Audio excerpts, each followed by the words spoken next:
Thank you for agreeing to participate in the National Health and Medical Research Council's Project Grants peer review process for 2016. And welcome to the first of two briefing webinars designed to guide you through the various stages of peer review. As a researcher myself, I know the extraordinary effort panel members have to make in reviewing applications, and NHMRC can't thank you enough for the contribution you'll make over the next few months. So first of all, something about timelines. The peer review timeframes have been developed to provide assessors with the maximum amount of time possible to complete each part of the peer review process. NHMRC has done its best to minimise internal administrative timelines so that you'll have the maximum amount of time to undertake your assessments. However, we will need your assistance in meeting deadlines, as any delay will reduce the time available for all the necessary steps in the peer review cycle. This is particularly important during the phase when you're writing spokesperson reports. Any delay in the release of assessor reports or incomplete spokesperson reports will mean that an application that would otherwise be ruled as not for further consideration, NFFC, will have to progress to the GRP. Now to your work as an assessor. A key role for you is to provide an assessment and scores for each application assigned to you as a spokesperson, using the category descriptors as a guide. Over the years, many key points have been raised by assessors that I'll highlight to give some guidance as you begin your assessment process. For scientific quality, it's advisable to focus on the major strengths and weaknesses to enable applicants to respond appropriately. It's always good to remember that for some applicants, your reports may be the only feedback they receive. When you're assessing the feasibility of the proposed research, associate investigators can be considered. For significance and/or innovation of the research proposal, applications do not need to be assessed on both to receive a high score. Lastly, with respect to team quality and capability, your assessment must consider the team as a whole. You're not expected to give a greater weighting to the CIA of an application.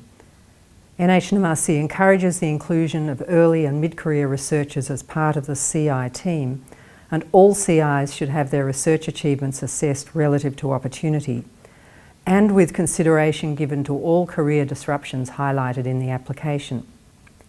Consideration of team quality and capability should encompass the broad range of their research achievements and should not be limited to publications.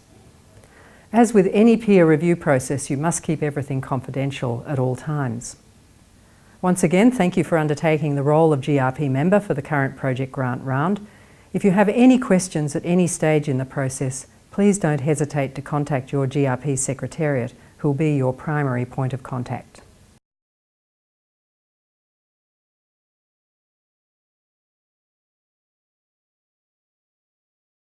The Project Grant Scheme is the National Health and Medical Research Council's largest annual research funding program. Each year, to enable the highest quality scientific applications to be funded, expert peers assess each application as part of the grant review panel process. Over 6 weeks, usually from August to mid-September, these peers, who are members of the research community, will gather to assess the most competitive applications that have progressed through the peer review process. This will involve up to 40 panels, each with between 9 to 16 panel members. Panels will meet for approximately a week to assess around 60 applications each after the not for further consideration process. After applications have been received in March, NHMRC's Assigners Academy members begin their task of identifying 2 expert external assessors to provide independent assessor reports for each application.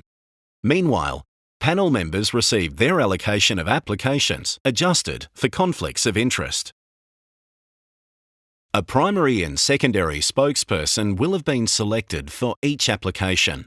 Their role is to assess the applications, write a report, and score them across 3 criteria: scientific quality, weighted 50%, significance of the expected outcomes and/or innovation of the concept, weighted 25%, and team quality and capability, relative to opportunity, weighted 25%.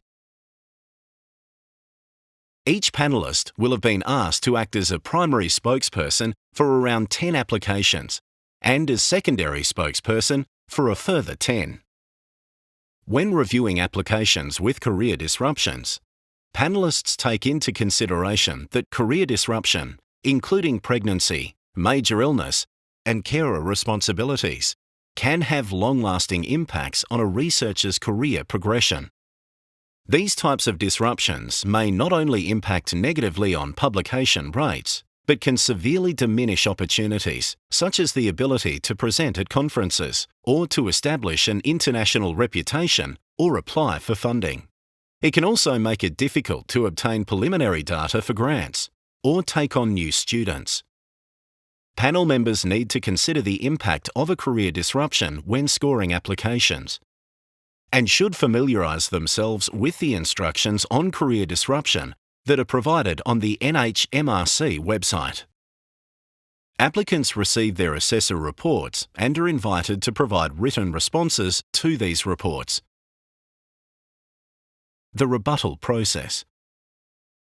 The primary and secondary spokespersons then review the assessor's reports and the applicant's rebuttal before rescoring the applications.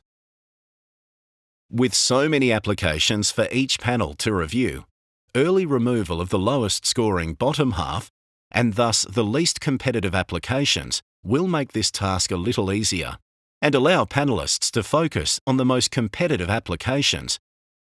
A list of applications is compiled by the NHMRC based on spokesperson scores, and these are now considered not for further consideration, or NFFC. Prior to the meeting, each panellist is provided the list after conflicts of interest are considered. Each panellist has the opportunity to rescue one application from the NFFC list prior to the meeting. Any rescued applications will be assessed in full by the GRP. Once the NFFC process is complete, NHMRC's GRP Secretariat will provide panel members with a list of applications progressing to the GRP meeting. Panel members will be provided a minimum of 2 weeks GRP preparation time in order to familiarise themselves with all applications progressing to full peer review. Further information on how to prepare for the GRP and what to expect at the meeting will be provided in the second webinar, released at the conclusion of the NFFC process.